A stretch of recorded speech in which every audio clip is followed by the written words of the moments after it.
So we have the Royal Enfield Retro with us today. This is in the factory silver color, and I am really excited to show you what this motorcycle is all about. This shares the same 350 engine as the Bullet 350 and the new Classic 350.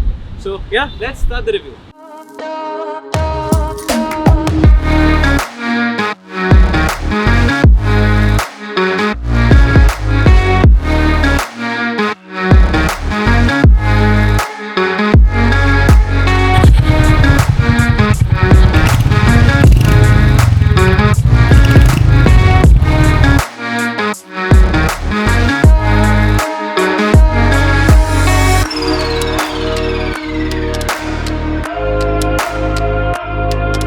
So often when someone refers to a Royal Enfield, what they mean is big, heavy, and often motorcycles which have a lot of vibration.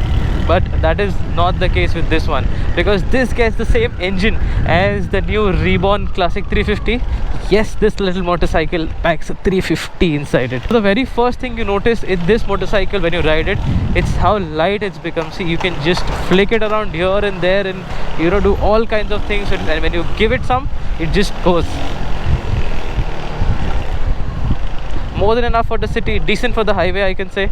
Right now we are testing it out in the city because this is supposed to be a city bike. So living in Mumbai, you often find yourself getting in and out of places which are really tight, gaps between two cars, or getting out of parking spots, and all sorts of things. So as everyone knows, space is a very big concern here in Mumbai. So having a motorcycle which a very small footprint and which can get in and around of places like really quick is actually a blessing. And this is what the Hunter 350 excels at, because the only thing it shares with its different iterations is the 350 engine. Apart from that, everything's new, redesigned. A little bit of things here and there are actually common, but then those things are not really changing the overall rideability of the bike.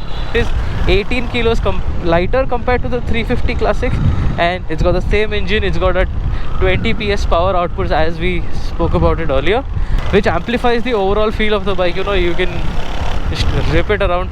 It handles really well in the turns and potholes, what I felt.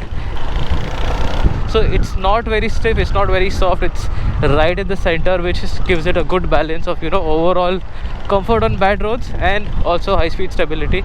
Talking about high speeds, this motorcycle is really not made to do like really high speeds or highway touring. This is more of a city thing. You would be around 80-100 most of the times if you're doing city rides. And yeah, it should do just fine. You saw how that auto guy came out. Yeah, that's how quick you can respond on this bike, because it can just get in and out of places just like that. And talking about the overall comfort of this bike, like you sit really upright, you're not leaning too much forward. The seat gives a good amount of cushioning. It's not really hard and it's not really soft also, but then enough to do with in the city. So it gets an analog speedometer with a digital trip computer and all sorts of things which can be controlled by a button right behind it. There's an I button, so trip A, trip B, odo. So all of these things are digital, and you get a digital fuel gauge. The headlight is a single halogen setup on this. It doesn't get any LEDs or the new gizmos which we kind of get on the other bikes.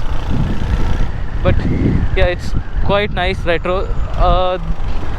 The reason why it doesn't get a LED headlight, LED turn indicators and all those stuff is because this bike is focused to be a very affordable entry-level Royal Enfield. So if you talk about the price, this is the cheapest Royal Enfield you can buy now. This exact motorcycle will cost you around 1,49,000 ex-showroom. This is actually the retro variant. It comes with spoke wheels, but a disc brake at the front and a drum brake at the rear. There's also a model with both alloy wheels and both disc brakes, which tends to go up till 1,68,000 ex-showroom. Depends upon what you want to make it. Optional accessories which you can buy, which will make the bike look really nice. And the first pictures I saw of this bike were this, and I actually fell in love with the way it looks and the color scheme it has. So for me, that color scheme works the best. The silver is nice, but then I would prefer the dual tone blue and white on this one, and spend the extra money and just get it. But the grip levels and the kind of confidence it gives you. So the tires are moved down from 18 inches on the regular Enfields to a 17 setup. Yes, you can see it right there, which makes it really agile and nimble and really fun to ride. So because of this change, it turns like really sharp, and the handling has become very easy and predictable. So the motorcycle won't throw you any surprises when you take it around a corner, or when you're trying to cut through traffic and you want to do a risky maneuver. So now we are getting onto the highway. मैं आप लोगों को बताता हूँ कि highway के speeds पे कैसे परफॉर्म करती है, and how stable it is. तो मैंने इसको जब तक चलाया, when I was getting this bike on the highway, it was really smooth and without any hassle. मतलब आ गई एकदम सही से. So this little petrol icon glows up when you are in reserve, और यहाँ पे ये E के पास से फ्लैश होने लगता है. That means you are low on fuel and you need to refuel as soon as possible. तो इसमें ऐसे पता चलता है कि रिजर्व आया है, कब आया है, if that's something you're looking for. And yeah, like even 60 पे भी it accelerates quite quickly. And being a 350, इसमें वो torque ज़रूर है. That just a little bit of throttle and you can easily overtake anyone you want.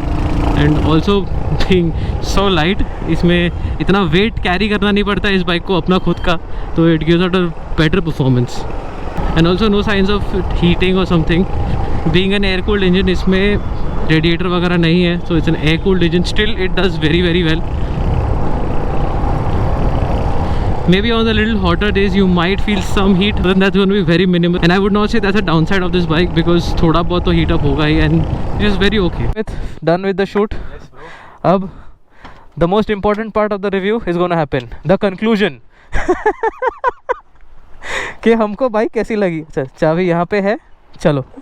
So now that you guys know everything about this bike, the features, how much it costs, कितने models आते हैं, क्या क्या है, the most important aspect now boils down to, should you buy this? And do I think that, मतलब मुझे क्या लगता है कौन से टाइप की ऑडियंस के लिए this bike would be the best suited? Honestly tell you, if you're doing just city riding, going in and around the city, considering a Royal Enfield, and want to have a little fun, want the bike to be quick, small enough to get in and out of places very easily, this is the bike for you. Okay, the city riders.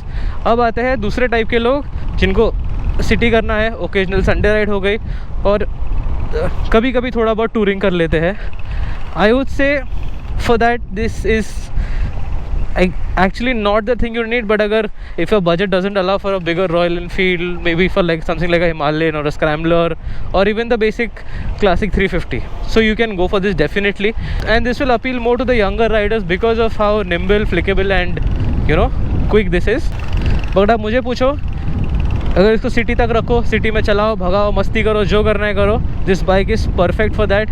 Then I think जो इसकी exhaust sound वगैरह, अगर आप इस पर exhaust लगाते भी, it will sound really cool like a scrambler. You can add those accessories which is like a fly screen, your bar and mirrors and things like that. It will make it look even more cooler. And yeah, I think for 1,68,000 plus your road tax and your accessories will go up to 2,10,000 or 2,20,000 at the max.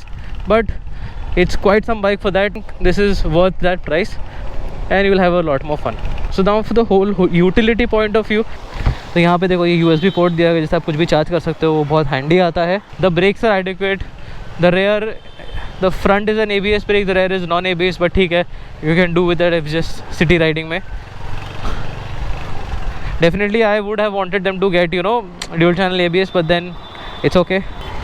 Like इसके downsides भी थोड़े से है, like the tires are very skinny, so if you're trying to push it really hard and take corners वगैरह at a very fast speed or very high lean angles, I would advise against that. थोड़ा उस पर कम ही करो तो ठीक है, even though it can handle it very well, but then there's a limit to it. And yeah, that's about it. And now you guys can let me know that if you guys like this bike, और आप ये खरीद के इसको कौन से type of riding scenario में use करना चाहोगे या यूज़ करने वाले हो.